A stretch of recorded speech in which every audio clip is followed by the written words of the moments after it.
You're about to enter into a new world of knowledge, curiosities, and high strangeness. This is a podcast of Straight Up Strange Productions. You're listening to Mysteries and Monsters. I'm your host, Paul Bestall.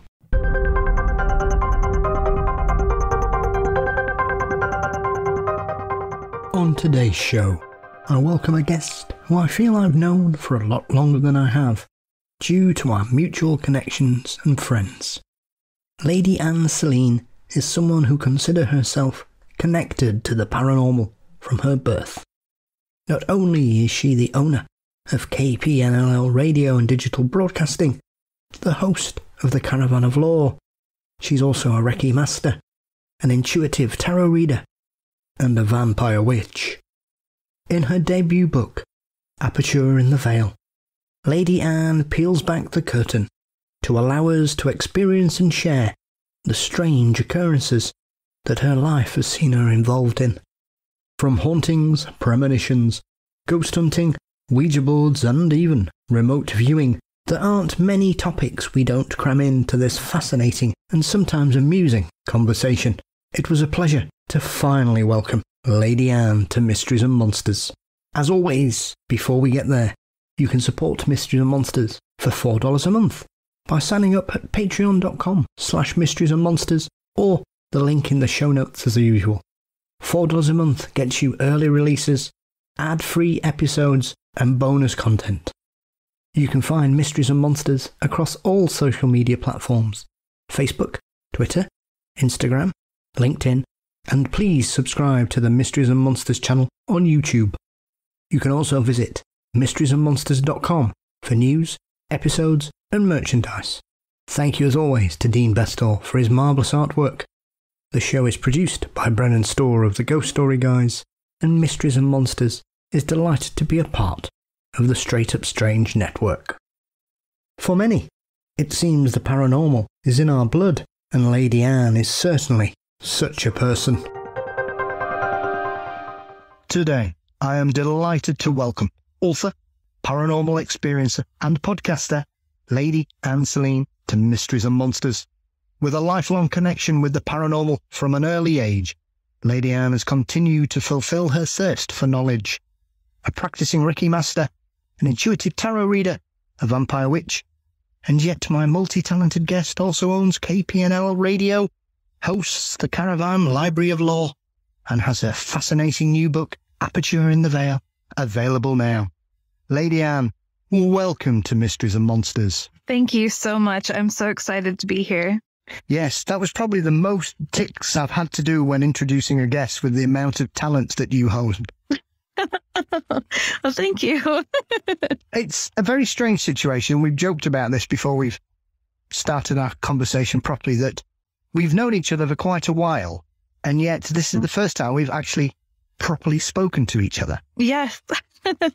It seems to be how it goes. I mean, the community is incredible, and there's so many connections, so many that it can be easy to miss. It is, and I think it's one of those things that I've spoken with several guests recently, that obviously for us people that were considered a bit strange when we were teenagers, well, I certainly was. Maybe not yourself. I'm not going to cast aspersions on cast aspersions. I definitely was. Good. I'm not casting aspersions on your character. Then it's very interesting for me as I've developed, and my love for these subjects has ended up seeing me develop the show and get to know so many people. I find it remarkable that there are so many catalysts out there for people like ourselves that seem to have drawn us from all parts of the world together in a variety of subjects over the last sort of 10 years, that I think it is a massively positive step for a lot of us who were those kinds of people who were on the fringes of being cool or in the right gangs at school. And yet here we are 20, 30 years later. And I'd like to say, I think we're pretty cool now. I agree. And it's amazing because now, I mean, really since 2015, this has been my entire world. It's actually more rare for me to meet somebody who isn't interested in the paranormal or part of our community. It is. I think also as well, as someone that has a big belief in things happening for reasons and connections and things like that, as I do as well, I'm a big believer in a lot of things tend to happen for a reason.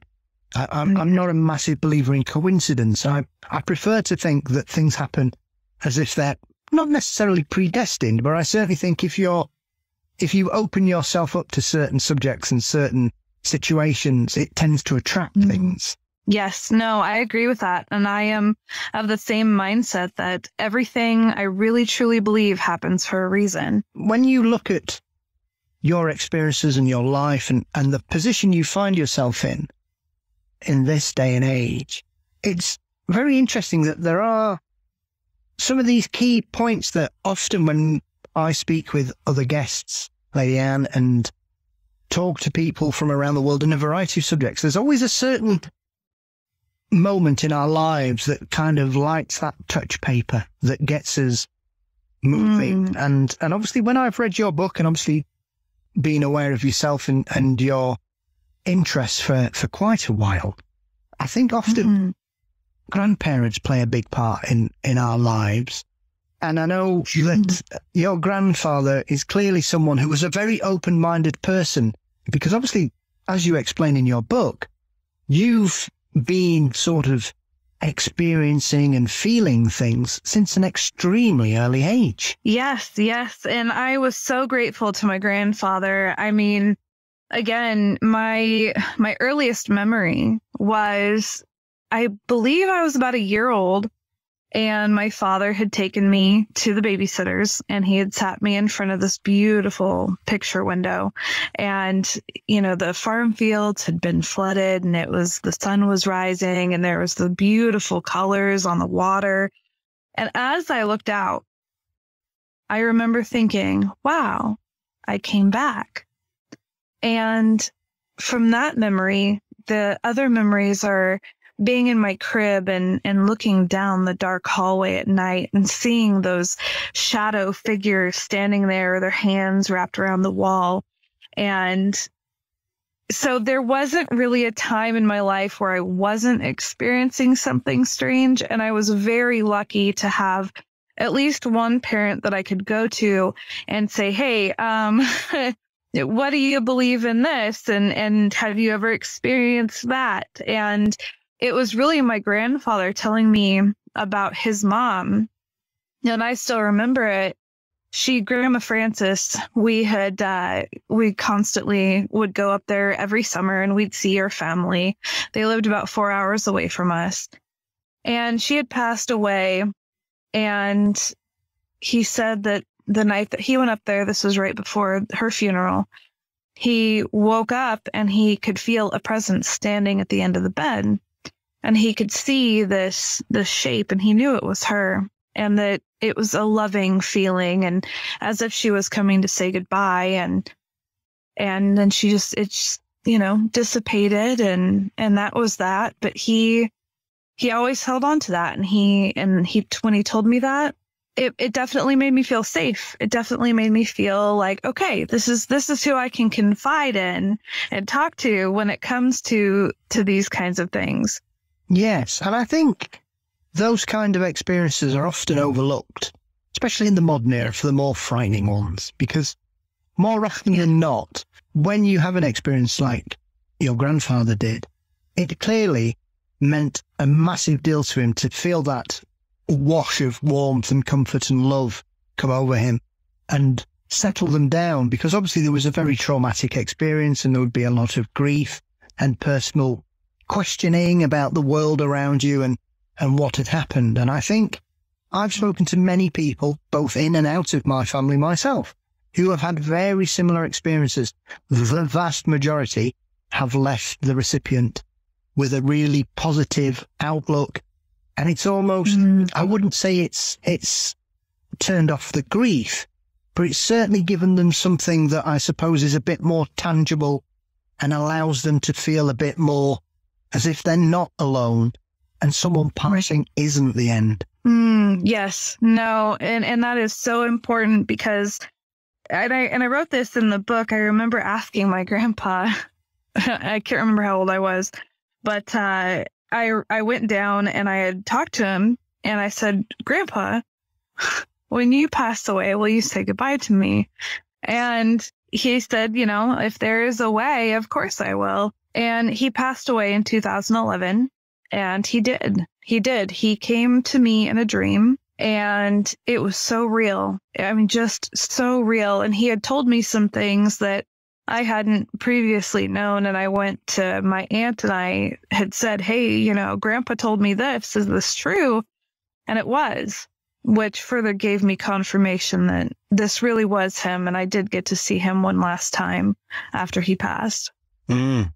Yeah, very much so. And I think it's one of those aspects that for a lot of us that are open-minded and have a deep interest in the possibilities of the other side or hauntings or spiritualism or whatever label you want to put on it, I think when we can sort of receive some kind of guidance or confirmation that death is not the end, I think it's one of those aspects that, especially in Western society, we seem to have a very cut and dried opinion about this. It's basically you live, you pass away, and that's it. And yet, when you look at most of the major religions in other parts of the world or the spiritual beliefs that other countries and nations and areas have, for a lot of them, they have a sort of a before and after, where it seems to be simply a gap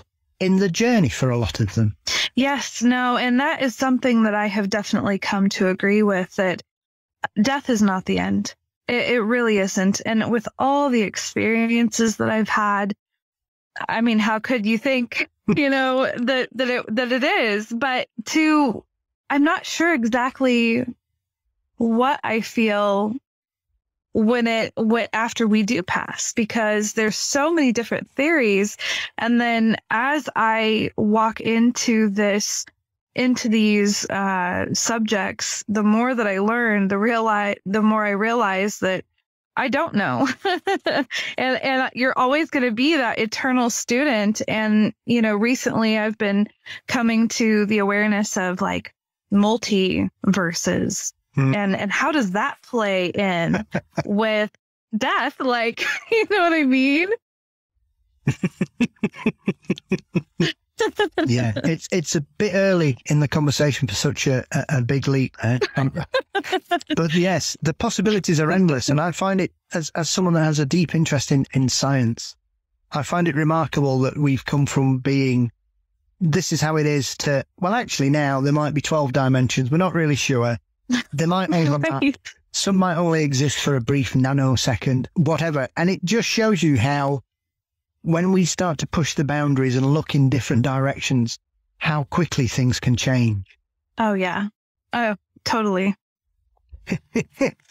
I mean, looking at your early life as well, it's very interesting as someone that was sort of encouraged in my interests in weird things at an early age. I'm very interested because obviously when you're discussing how you began your interests and what you were developing in, there's a very key point which really resonated with me, because I was a very similar sort of teenager where I kind of went off the rails, to say the least, for a bit, didn't go to school. Mm-hmm. Well, I did go to school. I used to go in, sign in and go home.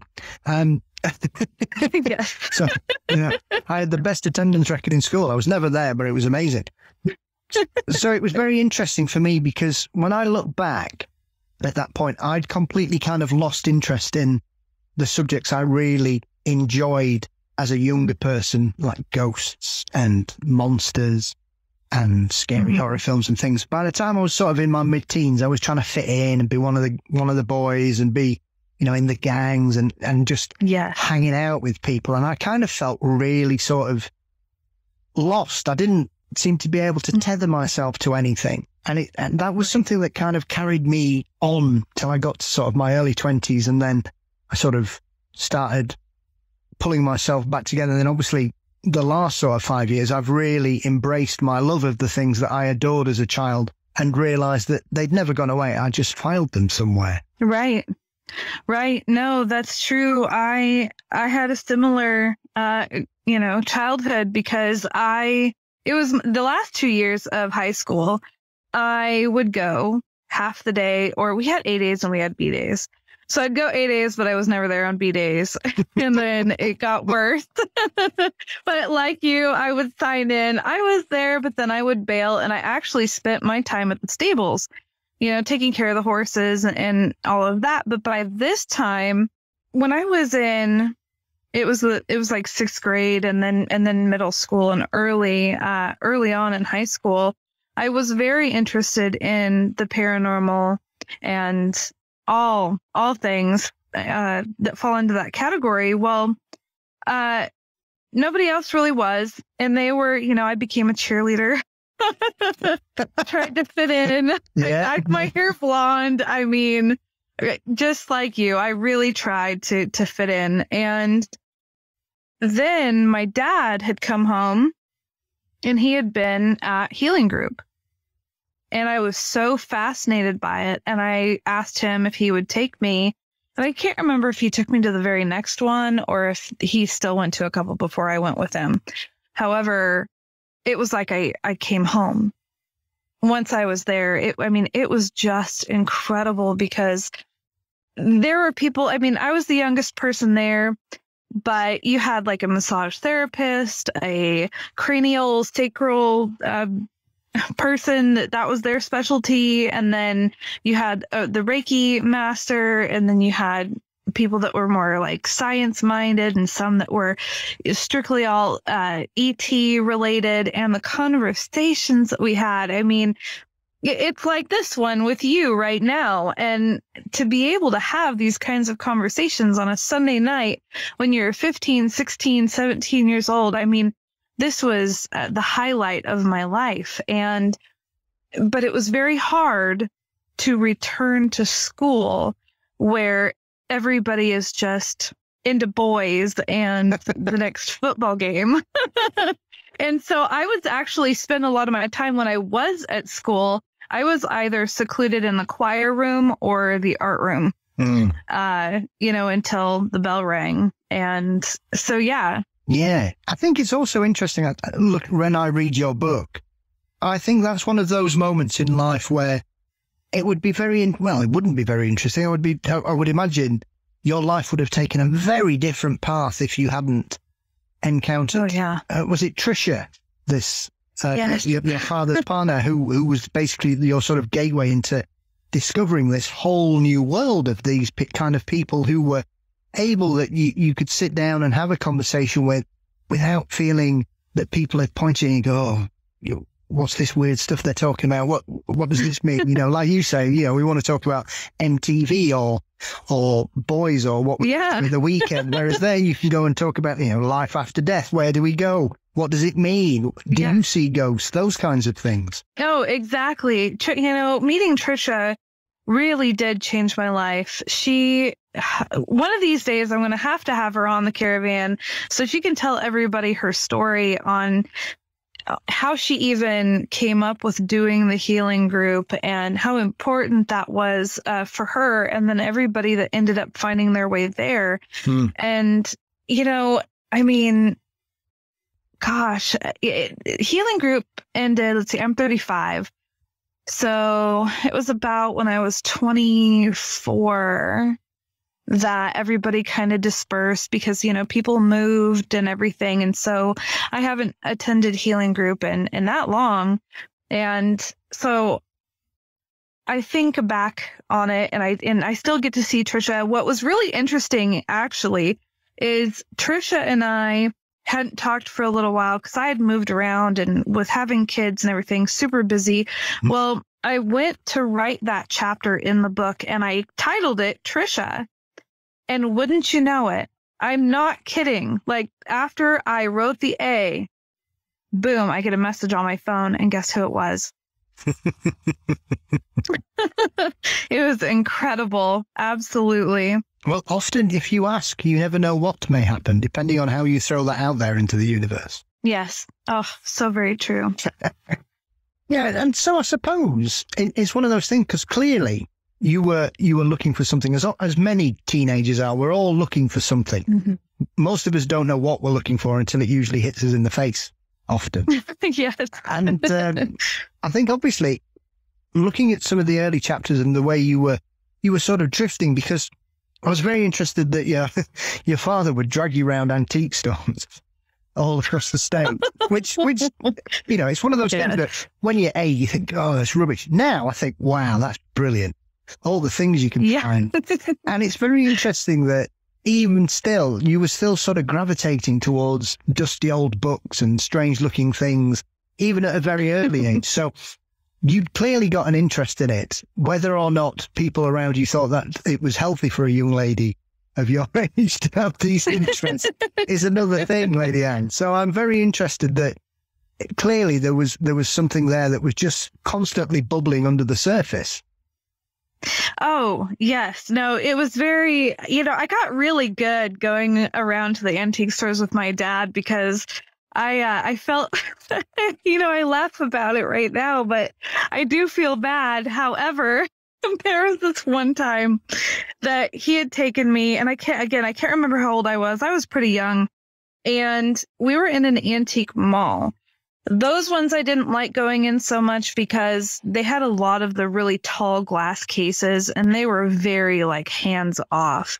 And then there was also a lot of different workers, and the owner wasn't ever really there. Whereas if you go to the smaller antique stores, my dad had, he was friends with all of them, and they knew me, and it didn't matter if I walked around because they knew that I wasn't one of those kids that I didn't touch anything. Yes. I never wanted to, which is really interesting to actually think about right now, because I am one of those people that, when you touch something, you get a lot of information from it.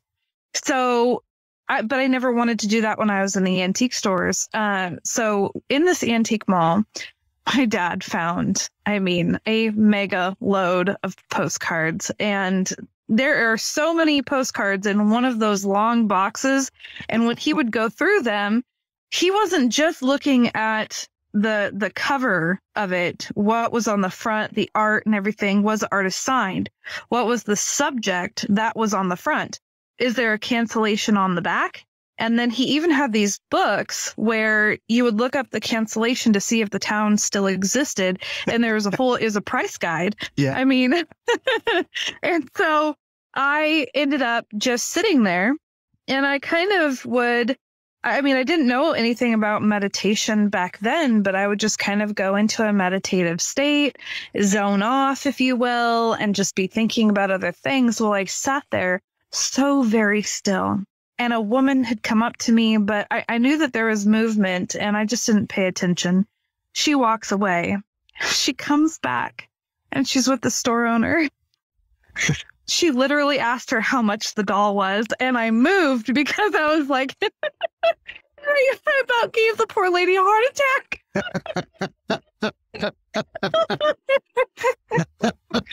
Oh my gosh.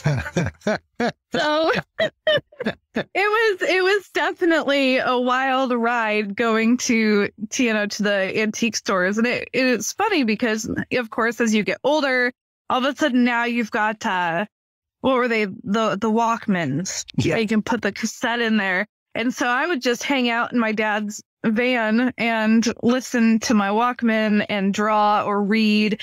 And then, of course, then it went to CDs and everything. I'm aging myself here, but it was, I didn't mind it. And then you got to know everybody, and it was kind of like the second family. And it was also really interesting because I didn't grow up like I listened to Howdy Doody and Rin Tin Tin. And my view on the world was a lot more old fashioned than what everybody else's was. And so there's been things in life, especially as I got older, that it was like, oh, wait, that doesn't exist anymore, or, oh, things don't happen like this. So it was very, very interesting. I think it is, because where I live, I'm very fortunate that there is an antiques quarter. And so you can just go and have a lovely wander around for a day. And just like you say, there's all these tall places and things where I'm very similar. I like to sort of be able to touch things and pick them up and turn them around in my hands and how they feel and look at things, even for things I might not particularly be interested in. But it's nice to be able to take in that history and just imagine what this item's story is and where it's been and how it got here and who's handled it before. And I often find these little things that often in the modern era, everything's very disposable in a lot of senses. That often things are here today and gone tomorrow, as the old adage goes. And yet when you go back there, as you say, and I know you've mentioned it in your book, you often feel as though you were born in the wrong era. Yeah. And I think a lot of people sometimes, especially in the modern world, think that if you step outside, it's just going at such a pace sometimes in certain aspects that it can be all-consuming and swamp you. And I think what's happened for a lot of us over the last couple of years is it's allowed a lot of people to take a step back and begin to realise that having the latest thing isn't the most important thing.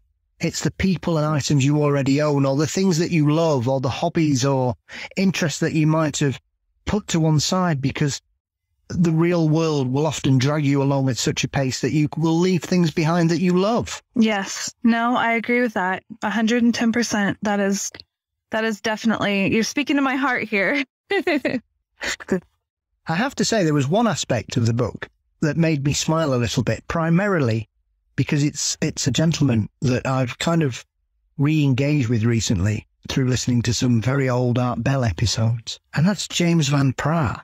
Now, James Van Praagh reminds me of the mid-90s when we started getting sightings here in the UK on cable telly in its infancy. And so, obviously, we didn't really have a lot of exposure here in the UK.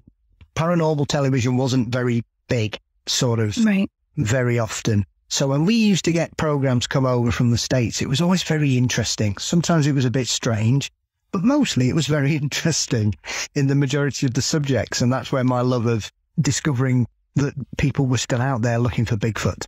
And there wasn't just the usual haunted houses, and where I discovered people like Barry Taff and the Entity Case and things were all through programs like Sightings. Whereas here in the UK, we'd probably get a show every 5 years that would be on, and then it'd disappear and there'd be nothing. Obviously, these days, it doesn't matter. You can just go on YouTube. You know, you've got 5,000 channels you can just flick through and find something to suit your taste, regardless of your paranormal slant often. And so when I saw that name mentioned, it really did remind me of that era of the sort of late 90s, because obviously I think Van Praagh's a very strange person in regards to the fact that 25 years ago, he was omnipresent in the world of psychics and spiritualism, and extremely well publicized. I think Talking to Heaven, which is the big book, was a #1 bestseller on the New York Times list for weeks. He was enormous. And I think it's very interesting that I've spoke with people before, Lady Ann, when I've been mentioning certain people in the fields, either in spiritualism or the hunting of ghosts or the furthering of Fortean ideas from the past, that there seems to be a cutoff that if it happened before 2000, most people these days either don't know or don't care. Right. No, I mean, finding that book, that was incredible. And it was just by, I mean, I can't necessarily say by chance, but, you know, standing there, the cover, that color, it caught me. And I was like, I wonder what this is. And so, you know, I moved the other books and stuff away, and it just had that energy that said, you found me, you know, you have to take this home. And I did. And that first experience that I had when trying to communicate or connect with my spiritual teachers was so powerful. It was something that I had never experienced before. And that was a huge door opener for me. Would you say it was the book that made you realize that you weren't the only person that felt these things or heard these things or believed that these things were happening around you, and that there was a world of possibilities out there for you if you indulged yourself, perhaps? Yes. Yes. No, I agree with that completely, because at that time I really didn't know a whole lot about psychic abilities or communicating with other beings or spirit animals or anything. And to see a book that talked about all these things that I had just barely been touching on. And so again, not only did it open that door, but that was that first inkling of, okay, wait a second. I'm not alone. There's other people out there that are like me. Absolutely. And I think as well, that period of time when you're talking about your struggles trying to find other books of that ilk, I think it's quite interesting that perhaps at the time you were looking for that kind of information, you were perhaps passing loads of these books by when your dad was dragging you around Oregon's greatest antique centres over several years earlier.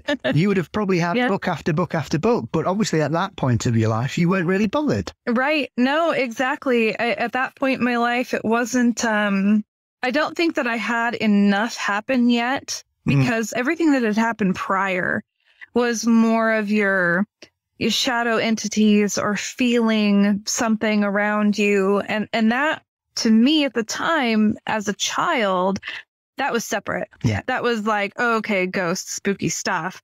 But all of a sudden, getting into the different, the clairsenses and all the psychic abilities was, I mean, it really wasn't something I had thought about quite yet. Not until it was having, opening the book.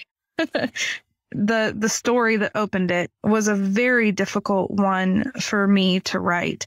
I actually had not sat down and thought about the car wreck that I was in until the moment I actually wrote the book. It was more one of those things where you can say it in passing. Oh yeah, I was in a car wreck. It flipped over twice. I only had 2 stitches. And there you go. End of story.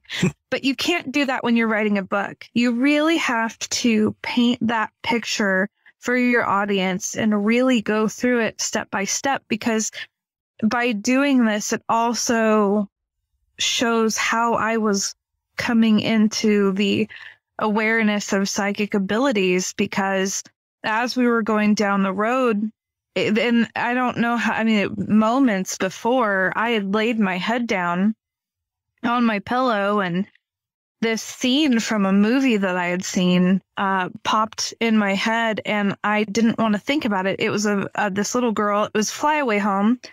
And in the beginning of the movie, her and her mom were in a car wreck, but her mom didn't make it. She did. And so this was playing through my head, and I didn't want to think of that because I'm like, I'm in a car right now. Like, I don't want to think about this. And so I sat up, but simultaneously as I sat up, I heard it sounded like a gunshot, but it was the tire popping and all of the tread coming off of the tire. So, I remember seeing my dad swerve, and then it's all black because he had thrown himself over me. We flipped twice, and it was one of those things too where it was shocking that it happened, but then it was also shocking that why would I think of a car wreck right before it happened? And then you go through those motions of, could I have done something to prevent it? Should I have had him pull over? Should I say that I'm scared? But there really was no way. There's nothing I could have done. And from there was a couple other times I really started to pay attention where I would feel or think something, and then all of a sudden it would happen. So I believe that there are probably a million different amazing books that I missed going through those antique stores, but they just weren't made, they just weren't meant for me at that time. So I think the Talking to Heaven was right when and where it was supposed to be. Yeah. I think it is when you look at your description of what happens. And I think as someone that's also been in a really serious car crash and got away with a bit of whiplash and that. Yeah. I think often when you come out of something like that, because unfortunately I've known people in my life who've lost friends and family members who have had far less severe accidents and have passed away. And therefore, when you go through something like happened with yourself and your dad and I did, and you come out of it, as you mentioned in the book, your dad survived because he was caring for you and he bent over to protect you, because if he'd have stayed where he'd have sat, the roof would have killed him probably. Yes, exactly. Exactly. That's when you start thinking in your mind, well, it's a really awful thing that's happened, but it's happened in the best possible way because we're both fine and you've got a little cut on your hand and that's it. Yep. Even though when you cut your hand or your head or anything, it's like you've thrown a bucket of blood everywhere because it just bleeds everywhere. And it looks far worse than it does. Cutting your head makes you think that you've turned a tap on often. Yes, so, very true. So very true. So it's interesting that, yes, it's traumatic and it's shocking and you can go into shock a bit and think, bloody hell, what's just happened? However, when you take a step back and look at the bigger picture, you realise, well, actually, this is the best result because we've had a really bad accident and we're both pretty fine. Mm-hmm. Yes, indeed. It's been something that I've been so grateful for, the way that it ended up, to only have 2 stitches on the back of my hand. And that was it. My dad, he was completely fine as well. So he didn't need stitches for anything. It was just incredible.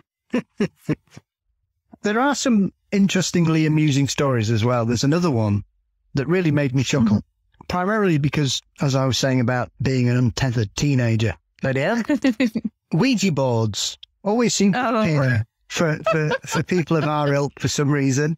Of a very similar age, me and my friends at that point, we were doing them as often as we could. And to be fair, and I've said this before and I'll say it again, it was mostly a very positive and amusing experience. We had a couple of hair-raising events where we had communications with some very strange individuals from wherever they were coming from, whatever your situation's in. And obviously I know enough about Ouija boards to know the majority of time it's somebody just taking the Michael. However, there have been several incidents, not many, but there are enough to make me sometimes take a step back and think, well, I wonder, sometimes, does the energy cause something else to happen?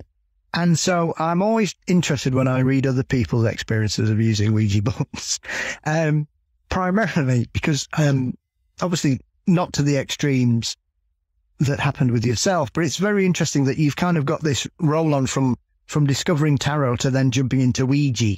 And it made me laugh because I remember that sort of forbidden excitement. You're like, oh, we're doing something really naughty here. We're communicating with the dead. And it's the kind of thing you think, you're hiding, you're being secret about it. And then obviously for you have an incident that you're then thinking, well, because I've done the Ouija, have I caused this to happen? So for anybody who's had the chance to read the book, can you sort of explain how you were frightened in your bathroom? Yes. Oh my gosh. It was one of those, I come up with some pretty harebrained ideas sometimes. And I took a TV tray that has, the legs on it and everything. Yeah. And I took that into my room and I drew out the alphabet, cut it all up, and I made my own Ouija board on this TV tray. And then I think we used like a cup or something. Or no, it was another little piece of paper. I can't remember. Something like that. And we were, it was kind of one of those things where as we were sitting there, it was going in this figure 8. And I remember feeling that energy to where you're just like you're pulled into this meditative state and you're just flowing with whatever is going on in the moment. I don't know how long that lasted before my dad had called me to let me know that my friend's mom had come to pick her up. So we ended it. And there were no results. There was no spelling out of anything. It was just, kind of like, all right, well, there we go. And she leaves. And I take everything and I just throw it in the trash because it was just paper. So, throw it away, whatever. Well, I had never heard anything about the rules. I didn't really know anything about it. And this was during the fall. And it seemed to be fine that night, but each night it seemed to grow a little bit more ominous. There was a presence that seemed to be forming almost. And at one point I was getting ready for bed, brushing my teeth in the bathroom, and I heard my name whispered in my ear. And it was as real as talking with you right now. It was incredible. And I just froze because there was nobody else in the bathroom with me. And I ran into my room. And of course I didn't want to tell anybody because I'm like, okay, how much is it me? Am I imagining this or did that really happen? And of course I'm, I don't want to think about it. So I'm just like, okay, I'm just going to cast it out. And I go to bed. Nothing really happens. And then it eventually progresses to where on the final night, I'm laying in bed. And for the first time, so to go back just a little bit before this, growing up, I would always see those shadow entities. They were in the hallway. I could see them in my mind's eye. And the shadow entities were like the cloaked, hooded figures. Well, on this night, I could see and sense that they're next to my bed. And I could also feel hands holding down my legs. A real, like a person was there holding me down. And it was absolutely terrifying.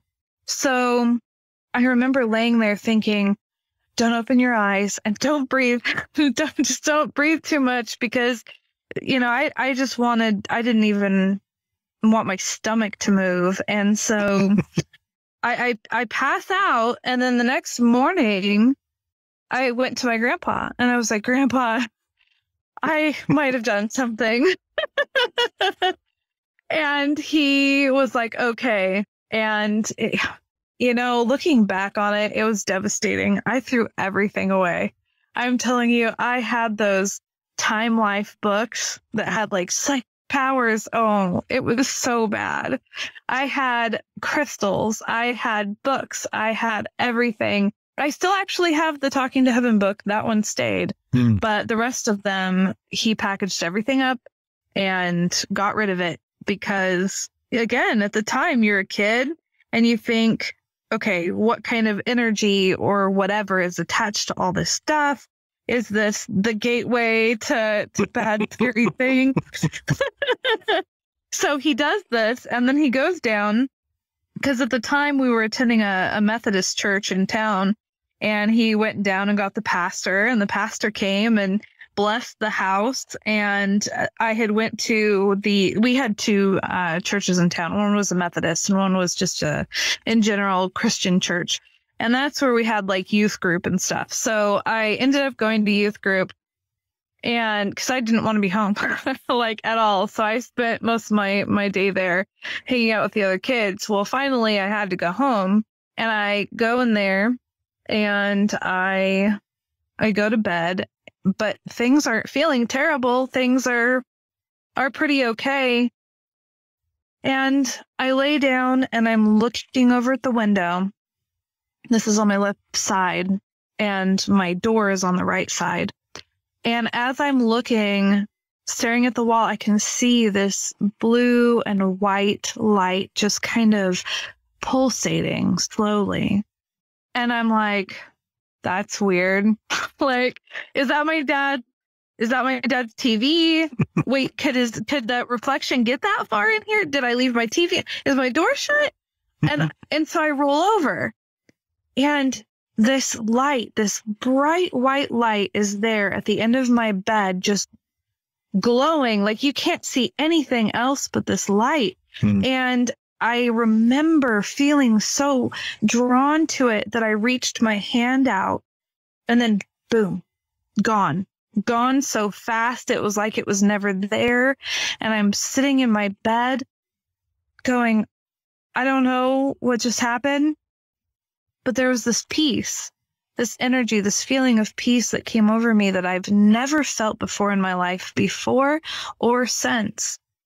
And I was able to just go to bed that night, and I never encountered anything like that again in that house. And it is one of those aspects of it. When something strange happens and we've got hobbies and we've been reading things, when you look back, you think, oh my God, what have I done? What have I done getting rid of all these, like you say, those wonderful time life books? Because when I find one of those in a thrift store here in the UK, it's like I found the Holy Grail, you know? Exactly. And they're usually dirt cheap as well. You're like, yes, nobody else has found it.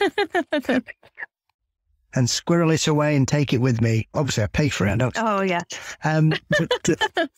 But yeah, so, I mean, you had this sort of upbringing. So I'm very interested. At what point did you decide to take the plunge and as a maturing woman and as an adult, did you decide that you wanted to start actively going out looking for ghosts and trying to track things down and sort of continue building on your early childhood experiences? That actually came from healing group, because I remember, so you'd have the people that were over on the healing table. They were actively healing people. And, you know, we weren't just quiet and having our hands hovering or on the person. We would talk to them, ask them questions, and kind of do a reading and everything. And it was really amazing, because sometimes people had ailments that were actually caused from past life issues. Other people had attachments that, you know, so there was so many. I mean, it was so multi-layered. And I really, and I've always been kind of a natural healer. Everybody growing up, they always told me, you need to be a nurse. And of course, I always wanted to be an author. And they'd tell me, well, you're not going to be Hemingway, so you need to be a nurse.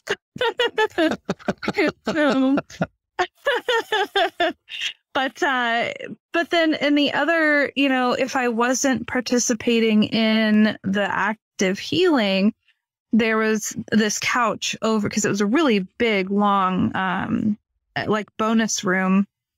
So I would be over on the couch, and this is where we'd be talking about different psychics and the different things that they would, like Madame Blavatsky and apportation, where stuff can just like either disappear or it'll appear while they're doing a seance or something. And it was so fascinating to me that I thought, how can I resist all of this? How can I not? Like, when you know that you have these abilities and that you know that you can help people, how can you resist it? So I think that it came probably after the first couple months of being at Healing Group that I was like, no, this is my calling. This is who I am. And I haven't looked back since. Well, I mean, it's often, once again, as always, as well, you have to be careful what you wish for.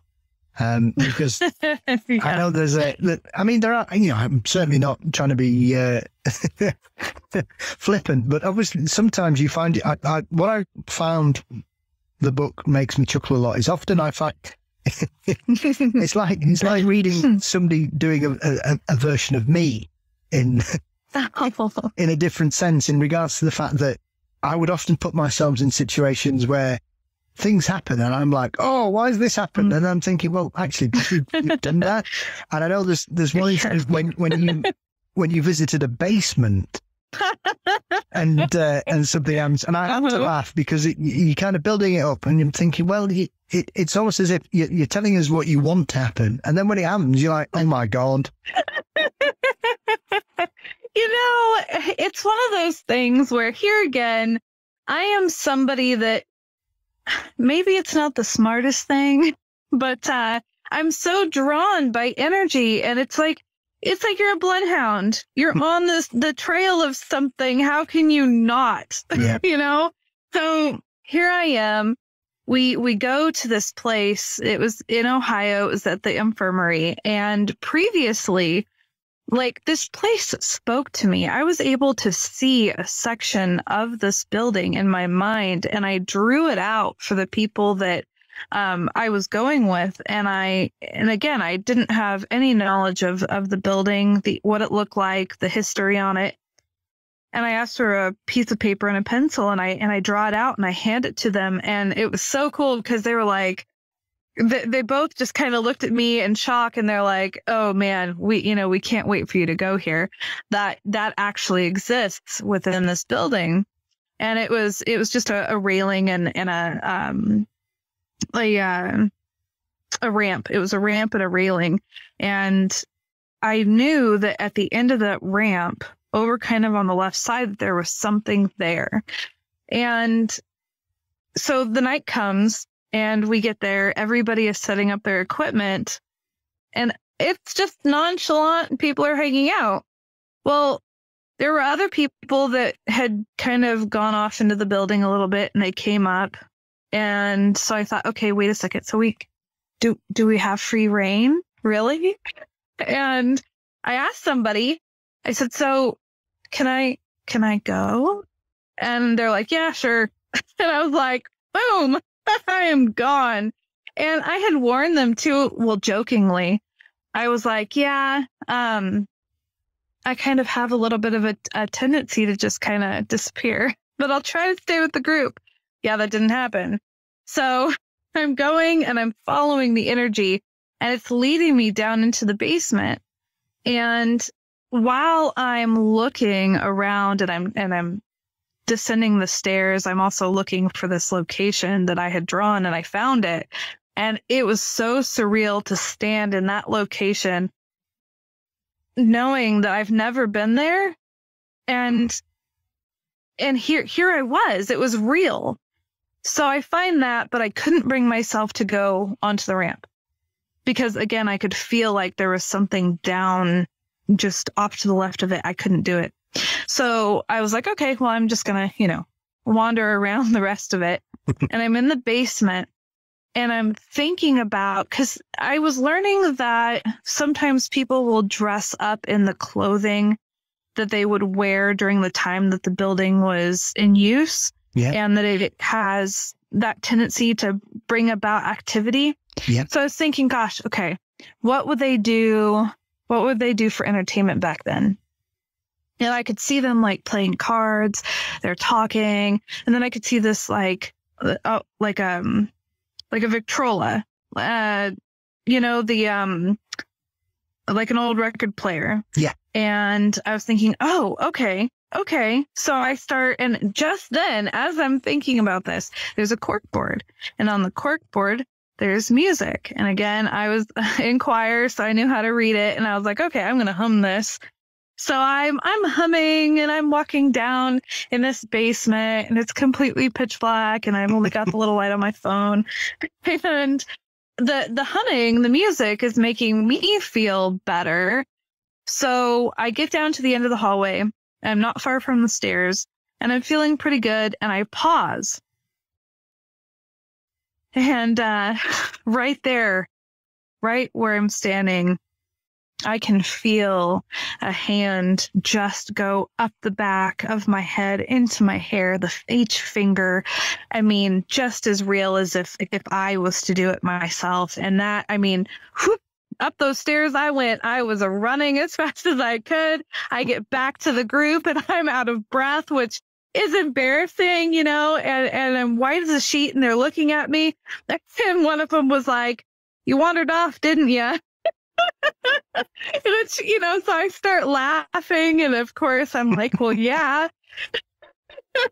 But after I gather my breath, after I calm down a bit, that rational brain kicks in and goes, okay, all right, that happened, but what is the actual probability of this happening again?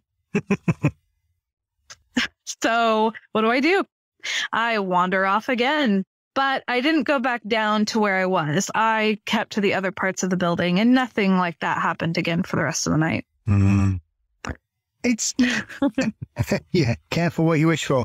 I mean, it is interesting because often when we talk about these kind of incidents or the aspects of them, there is a strong belief in the fact that if you, as you were saying there, if you sort of dress up in period costume from whichever era you're investigating, or as you were doing there, you were humming a song or whatever, or you play pieces of music from a particular time, that it creates a kind of energy that encourages things to come forward. And I've been very interested because once again, this seems to be something that drops in and out of favour when it comes to paranormal research, because often, as we see in a lot of other disciplines, if something doesn't work for somebody, they tend to stop doing it rather than think, well, perhaps it's just where we are doesn't react to that kind of thing. Just because it doesn't happen one place doesn't mean it's not going to happen somewhere else.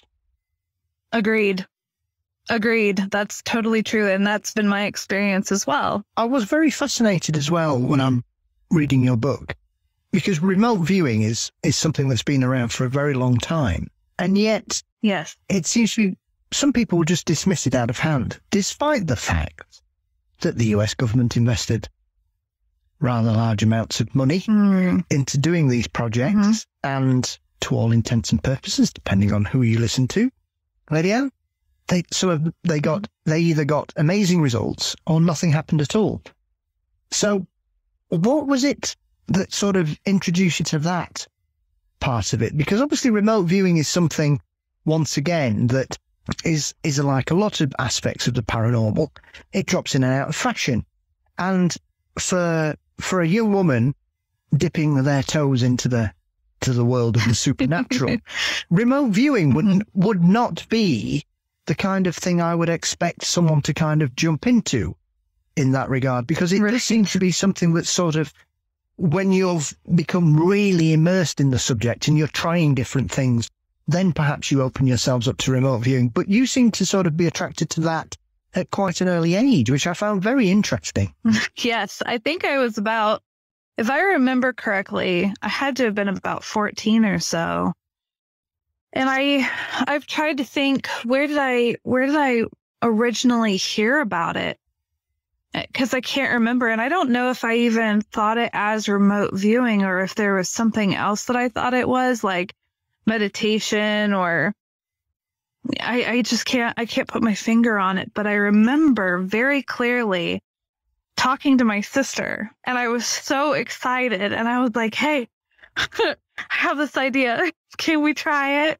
And she was like, sure. Okay. What is it? And I was like, all right, hold on. And so I just asked for a moment of silence, and I began to describe her bedroom. Now, I had never been in her room. We didn't grow up together. We have separate dads. She's always lived about 4 hours away from me. And she was raised by my mom's adoptive mom. And so my adoptive grandma and my sister had moved into a new house. And so I hadn't seen it yet, but I was gonna see her later on that summer. And I remember I could see just these images coming into my mind, like this panther, like a glass panther was there, and there were certain colors, and I was describing to her what I was seeing, and it really scared her at the time, and she was very adamant. She goes, okay, that's cool, but don't you ever do that without my permission. And I said, no, I'm sorry. I promised. And she's my older sister by 3 years, and so it was so fascinating to me, and I was so excited about it. It's something that I've never practiced it for, like, it's always just been for fun. So I'll be talking with somebody and I'll be like, hey, can I try this?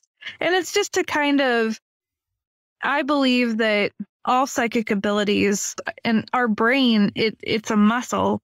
The more you work at it, the better that you're going to get at it. And so, I did eventually find these, there's a website online where you could predict which, like, Zener cards, the wave or the star. Yes. So you could choose which one you thought was which, or there's this one where they're projecting an image, but it's just this blank square, and you allow your mind to be open, and all of a sudden I would see these things, and when it says, okay, are you done? You hit done, and there are 4 photographs, and it says, okay, pick which one you think it was.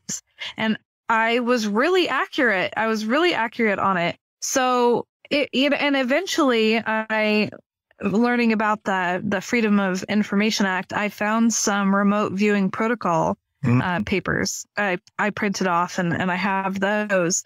So it's just so fascinating to me, but I've never actually studied it other than like looking at the protocol and everything, but I've never actually dove into it, which I probably should have, because as you read in the book, I decided to do another harebrained experiment, which was to remote view Montauk. Yes.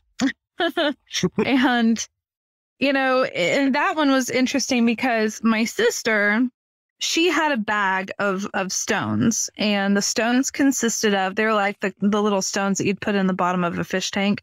So you had white ones and you had black ones. Well, the white ones represented yes, and the black ones represented no. And so I kind of went into this meditative state, and I could see myself there at the base, and I could feel these leaves crunching under my feet. And I found this hole in the ground, and I knew that would take me within. And boom, all of a sudden, the next thing I know, I'm standing on this grate, and it's like these stairs, and I'm looking around, and there's lights, and it's this tunnel, which that to me, the way that it felt, it was so real, and I just knew that it was still being used. There were people here, but all of a sudden, as I'm looking over to my left within this darkness, it's like there's something that just comes out at me, and it's not anything I've ever seen. Like, sure, you watch monster movies and stuff, but you would know if you were smushing, aliens from Mars and Godzilla together, or Swamp Thing and Wolfman, but there's no, I've never seen anything like this before. And as soon as I'm seeing this thing come at me, and it is aware of me, my sister had said, stop. And apparently she had felt like, reaching into the bag, and she pulled out a black stone, and she had, I guess, some anxiety. And I said, oh my gosh, and then I recounted what I had seen. Well, it wasn't long, and I don't know if this could be related or not, but it's worth noting that not long after that, I was out on my patio. And again, I was just thinking about something completely random. I was wanting to because I was writing for the newsletter at the apartment complex that I was living at. And I wanted to participate in Earth Hour.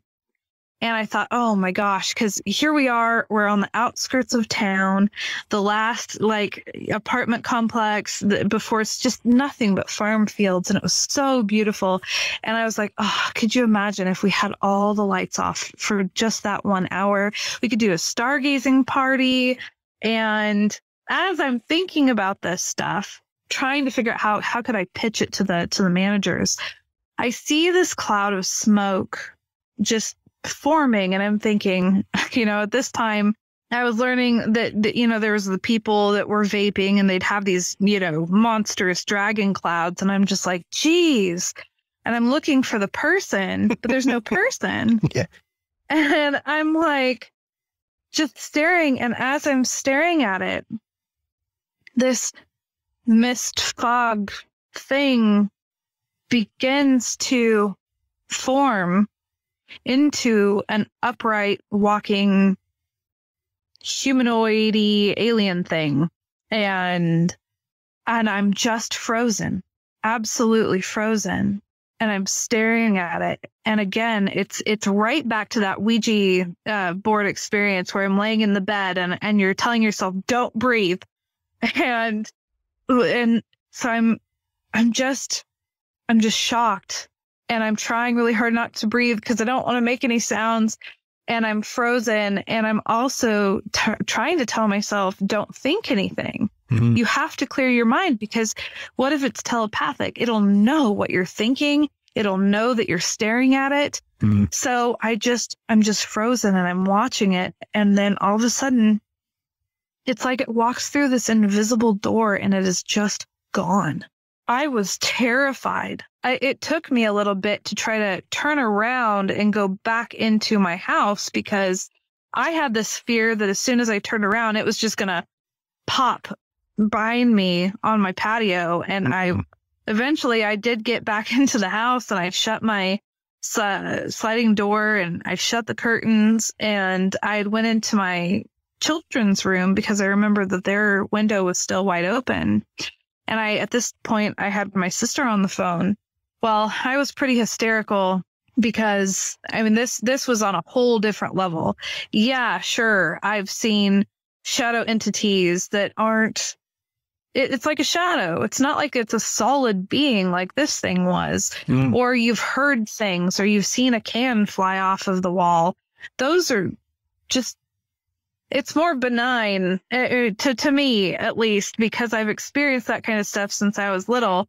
And this was something on a whole different level. And so I have her on speakerphone, and I go to close my children's window, and that's when I can feel that I'm being stared at. You just know. And I look up, and I can see it, the same thing that I watched walk down the road. Now it's in the window of the apartment that's across the green space. Well, I already had my phone out. It's already in my hand. So my phone's in one hand, and I've got the drawstring for the curtains in the other. I'm like, okay, I can do this.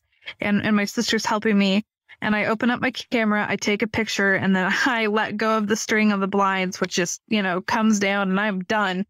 And that is the photograph that's in the book. Yeah. So I don't know. It could be two completely different situations, but it is strange that I tried to remote view into Montauk, and then all of a sudden I have such a jarring experience. I mean, I have to say, that's one hell of a photo, because it's creepy. And as you say there, I would hope that the two events are linked, because I would not like to think that they're two separate things that have turned up. Right.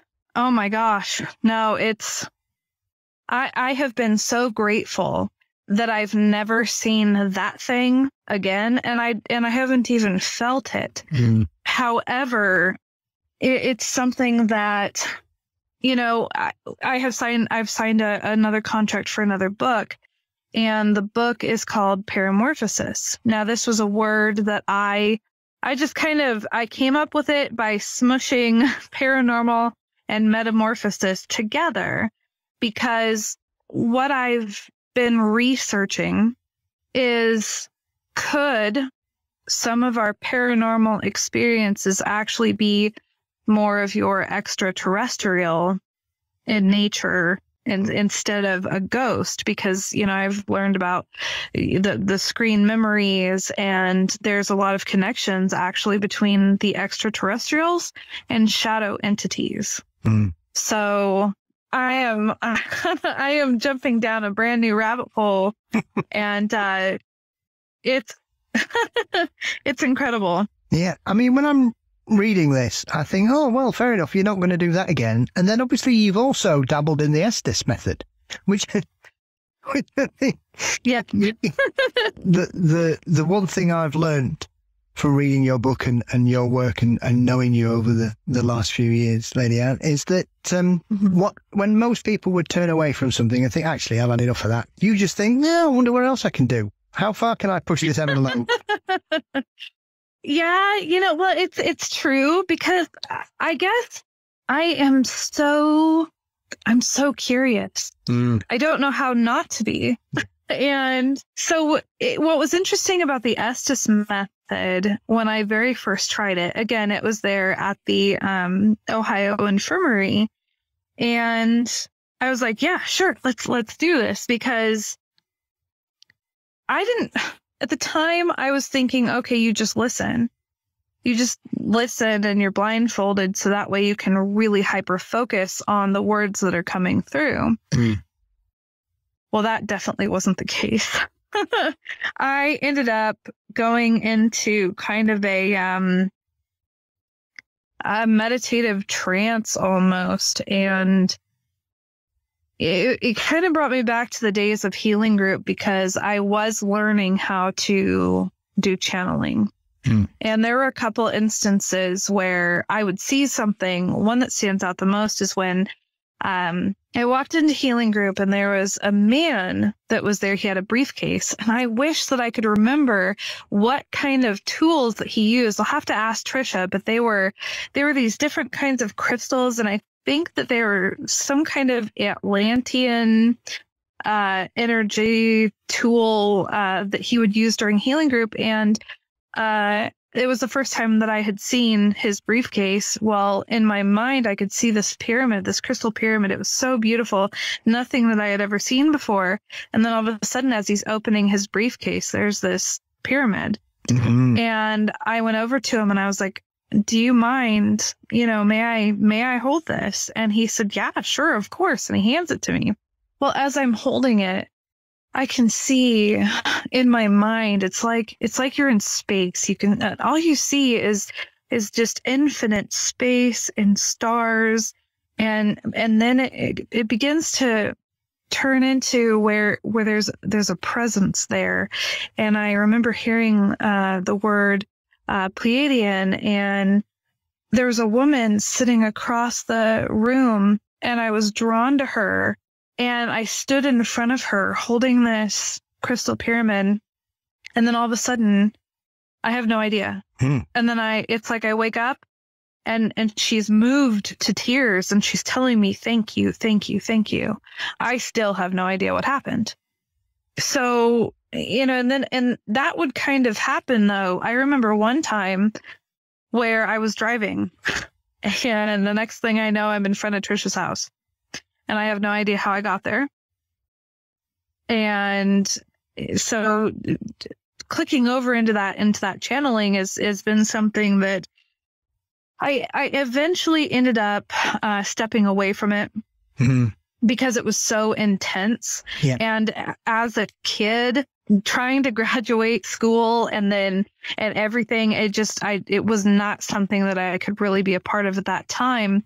Well, when I ended up at the infirmary and I did the Estes method, I realized that that is another catalyst, if you will, that will click you over into channeling. And it did happen where I was now speaking, like whatever it was speaking through me, and it was no longer coming from the spirit box. When something like that happens, do you feel emotionally and physically drained? Oh, yeah. I have a really bad habit of not drinking enough water. And when you are doing any kind of energy work, if you are doing Reiki, if you are channeling, even if you're doing tarot cards, like anything energy wise, you have got to be drinking water. And let me tell you, if you don't have enough water and you do that kind of stuff, you're extra drained. Very much so. Even when you do things like massage, it's always advisable to be hydrated when you receive a massage, never mind perform one. Yeah. So, and that's just, supposed to be something that's brilliant for you spiritually and mentally and physically.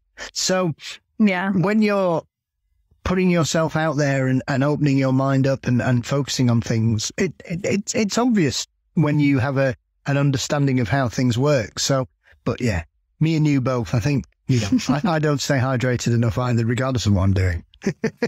Right. Yeah. Well, it's a remarkable collection of experiences and stories, some of them extremely amusing in that kind of there for the grace of God go I. Often. Thank you. And I'm glad you're a bit braver than I am in some of these aspects, and I look forward to whichever strange and frightening experience you put yourself forward for my entertainment again in the future. Good. I'm looking forward to it. So, where can everybody get a hold of a copy of the book? and keep up to date with all the work and everything else you've got on the plan? Yeah, so Aperture in the Veil is actually available on Amazon. However, I do sell author signed copies. If you want one of those, you can find me on Facebook under Ann Selene. And when it comes to KPNL and the Caravan, it's everywhere on social media. We've got Twitter, Instagram. They have their own websites. So KPNL is kpnl-dv.com and Caravan is thecaravanoflore.com.